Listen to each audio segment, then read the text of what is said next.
for the movement. I think all of you know that, but it's good to say it again. So thank you for being here. From New York, and you have so many projects and stuff, and you are here with us in Paris. Logan used to be exhibited a lot in urban art fair, and Martha has some photos sometimes because it's very demanding, and when we have one or two, we are very happy. Last time she came here, it was in 2016.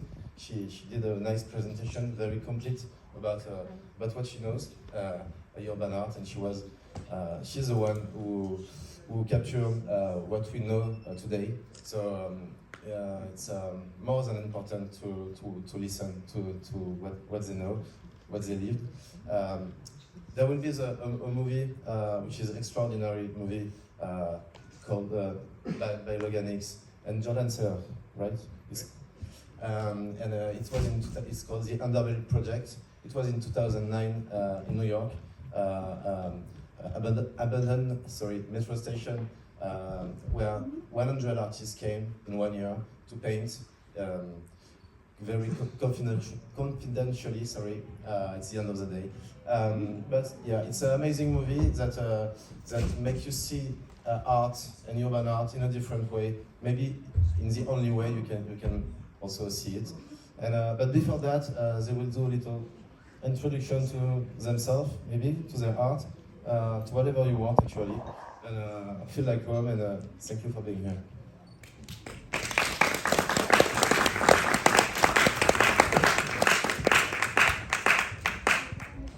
Hi, thank you all for coming. I probably talk loud enough to not use this mic, but if you can't hear me, just let me know. So it's great to be back in Paris. It's like my second home. Martha and I have been friends forever, and I grew up south of Baltimore. Martha's from Baltimore, and growing up, I can remember hearing commercials for her father's camera shop, Cooper's Camera Mart, and I never put two and two together and realized that was her father until many years later. And you know, when you're a street artist or a graffiti artist, one of your badges of honor is when Martha Cooper photographs you. That's how you know that you're on the right path. And so over the years, Martha's photographed me a number of times. And somewhere along the way, she talked about other bodies of work that she had besides the graffiti, which everyone is familiar with. And through those conversations and through seeing those photos, began the collaborative thing that you see out there in the booth at U10. And it's just such an extraordinary body of work of everything from tattoo to breakdancing to city life or whatever else. And so with that, if we can put images on the screen, I'll let Martha sort of give you a little bit of her background, and then we'll kind of circle back around and talk a little bit about what we're doing. Is it a good picture? Yeah, well, I actually was married to an anthropologist who was doing his field work in Japan. And I went to Japan not knowing exactly what I would do, but I knew that I wanted to be a photographer, but I wasn't really a professional photographer then. I was just a wannabe photographer. And I don't know if we have the picture of the festival. One day I went to a festival. Yeah, if we can forward a couple photos. Another? One more. Another? Well, there we go. Okay, I went to this festival. It's an annual festival in Tokyo, and I saw several of these men half disrobed with tattoos, and I had no idea that the Japanese had a tradition of tattooing. And this was in 1970, not... Yeah, maybe it might have even been in 1969. I went to Japan in 69, so it took a while to get going on this. And I started asking around, and I got an introduction to a tattoo master in an area where there were several people tattooing, and I think I just went there, and I spoke a little bit of Japanese, and he allowed me to photograph him. So those first few pictures, I don't know if we can go back. So that was basically my first underground If we could culture. Rewind it, yeah, a couple. One Yeah, they more. were, One more. Thank you. and as you can see, this tattooing was all done by hand. It was a little bundle of needles and a little jar of ink. And the tattoo master just dipped the needles into the ink and tattooed on people's bodies. So this project took a year. I just kept going back. It wasn't something that you can do in a weekend. But I had a hard time getting it published. And then when I went back to the States and lived in New York, I became interested in subway graffiti. And there are certain similarities about creativity in everyday life. Martha, is there a book available on this here at the fair at any particular booth? If you're interested in this, I think I it's on think the you U10, could probably booth find a U10. book at the fair. Gosh, I wish it was signed by someone. But I should say this, it took 40 years to publish this book. And it was first published maybe 15 years ago, I think, in a hardcover version that today is completely sold out and very expensive. But now it has just been reprinted in paperback. And this is basically the first, I've only just seen it myself here. So yes, there happens to be, what number is our booth? U10. U10. You can buy a copy of this book. So tattooing kind of, the idea of documenting an art form outside of, say, a gallery or museum was very intriguing to me. And subway graffiti had that same kind of draw. That was one of the things that you had said to me early on was, talking about these different bodies of work, and they seem so different, but you had, and I'm paraphrasing you, but like, you were always attracted to people being creative in unexpected ways and in unexpected places. And, I think of it as art in everyday life. Yeah. Of course, this isn't exactly every day, but it's still. And if we can forward a couple, I think, three more forward, please. We should have it quicker. Yeah, but because we sort of were a little last minute on this, you'll have to pardon us for not having like the clicker and being a little more organized. Another one, and another, and another. One more. There. Okay, now we're in New York, and these boys had built their own little cart, and they were having a race on what was the West Side Highway, which has now been torn down. And in the background, you can see part of the World Trade Towers. So you kind of get right in the background. It situates this lower Manhattan. And this was another project that I did of youth being creative and making their own toys. You can go to the next one, please. And while I was working on that project, I sort of came in contact with young kids, younger than most of the graffiti writers that I see today, who were writing graffiti on walls. These little girls actually were dancing to some disco music that was coming out of a bar. And this is in the late 1970s.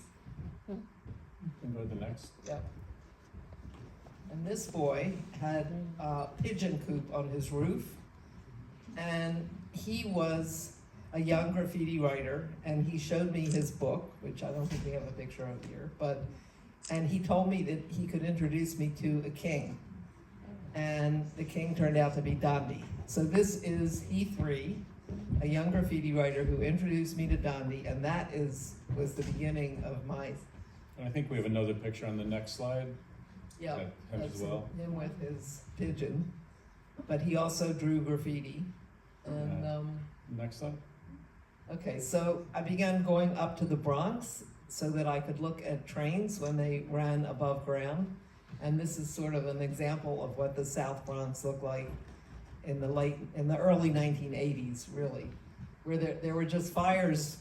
Landlords had let their buildings burn down to collect insurance, and sometimes you would just see a fire with not even any firemen.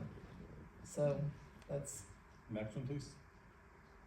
Anyway, so I started documenting graffiti, and this was an underground picture, but it was taken. This train, I don't know if you can see it, was by Knock, and it's called Style Wars. And Style Wars is a really good name for what graffiti is, because people are trying to write their name in different style. Graffiti is all about letters, a little bit different from what we're calling street art today. And my friend Henry, with whom I did the book Subway Art, did a movie called Style Wars, and the name came from this train. You can go to the next. And at the same time, there were some artists like Basquiat and Haring who knew graffiti writers and who began to take their art outside. And of course, this is Keith Haring painting the Houston Street wall, a wall that Logan, the very same wall that Logan has painted years later. But I think Keith was really the catalyst for the present day, at least I see him, street art movement. He really inspired a lot of artists to, instead of waiting for some gallery to show their work, which at the time was very difficult. If you wanted to get into a gallery in New York, you basically had to take your portfolio or your slides to gallery and maybe drop it off and hope they would look at it. Maybe they'd say, well, pick it up on Tuesday, and you'd come back and pick it up, and you never knew if they even looked at it. It was very hard to get into a gallery, and this was like a wonderful way to get your work outside, and Keith recognized that, and I think was inspired by graffiti writers, and in turn, many people were inspired by what he did. We can go to the next. Yep. So at the same time, I started documenting other activities like breaking. As hip-hop became, the words hip-hop were not in use until around 1980-81. So at this time, people didn't know what these kids were doing, but now it's been incorporated into hip-hop. We can go to the next. Yep. And this is a picture that Logan, Okay. maybe you want to say something about this picture. Yeah, so I mean, when Martha and I started working together, you have to remember, like, these are images and sounds that, like, I grew up on. And so when Martha invited me in and was like, you know, I have these photos, opening these up, I was like a kid in a candy store. I mean, you know, if you're not from New York and you move to New York, when you walk around, everything is like, oh, that's that thing, and that's that thing, and you see them from movies or whatever else, and you feel like you're in a movie set. And so, you know, a lot of times people, I suffered a crisis early on thinking about art, of like, you know, what I'm doing is so unnecessary in the scheme of the world.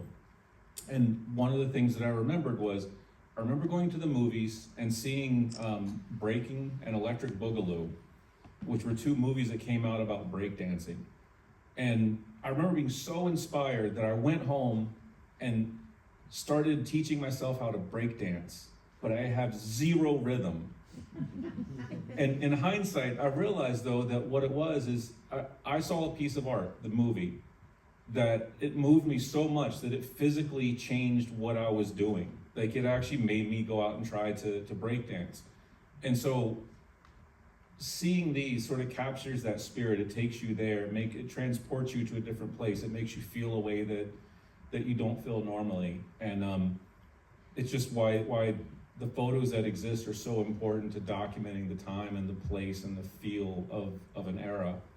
And so having, you know, to be able to go through the archives and pick out images to work with and to relive that moment and to see like some of the outtakes or whatever it is, for me was just a real honor. And I think that a lot of times with photography, it captures the reality of a situation, and paintings oftentimes capture the feeling of a situation. So being able to go in and idealize things and sort of paint what was in my head. You know, it was like the building blocks of my childhood again. And so it's just amazing sort of seeing the catalyst for all the things that came later in my life.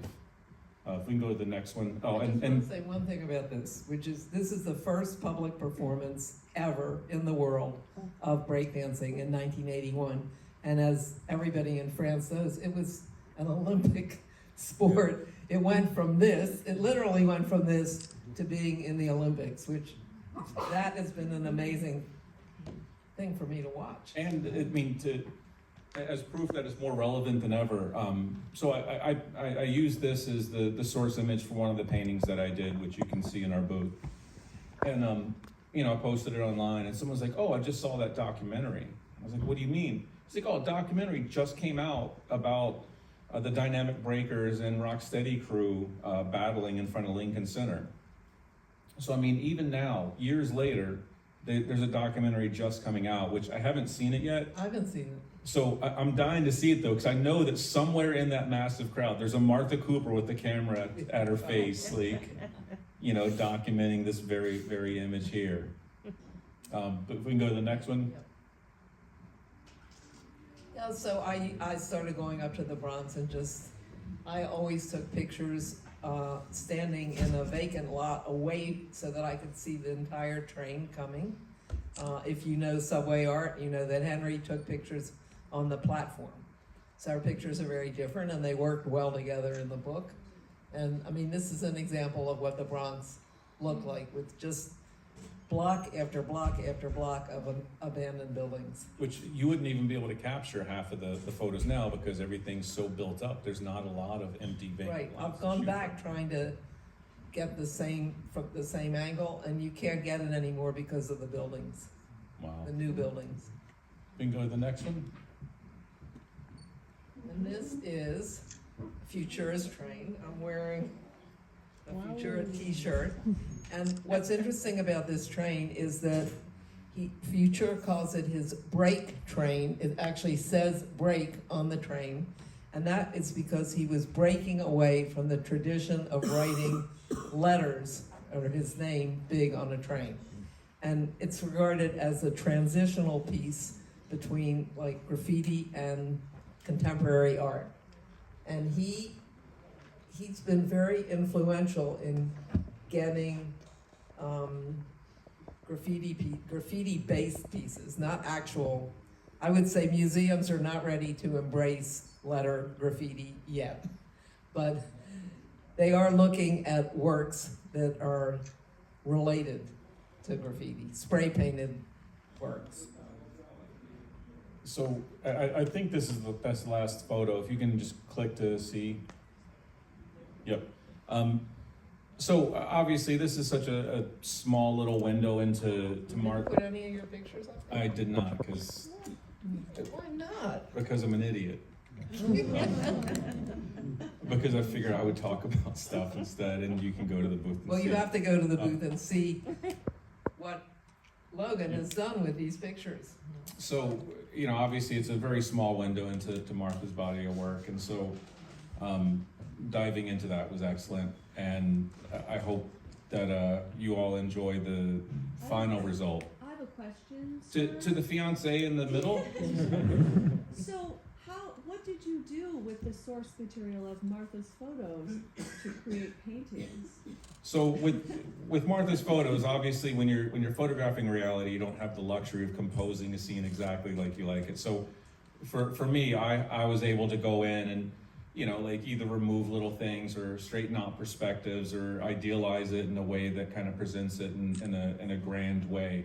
So for my own work, if anyone's not familiar, I work with stencils. And so when I start with an image, I break it down to essentially high, medium, low contrast. And then, you know, it's known as poussoir in France. And then from there, you know, go in and sort of designate what colors go where and try to reimagine what a scene might look like. And so, you know, for example, like with the tattoo photos, although there are some color photos that we did not show, the majority of them are in black and white. And so for me, you know, you're starting with a blank color palette, and the stencils are very forgiving in the way that you mix colors, and it kind of creates a dreamlike quality to it. And like I said, go to the booth U10 and please take a look at it, because I forgot to put my images in here. But with that, I mean, I think we've talked about ourselves enough. If there's any other questions that anyone has, let us have them, and then if not, we'll get started with this movie. Was it the first time you collaborated in for hands artwork? Like, it's not for hand because not painting, but it's for hands. It's for space. The show actually has the very first piece that we did collaborate on.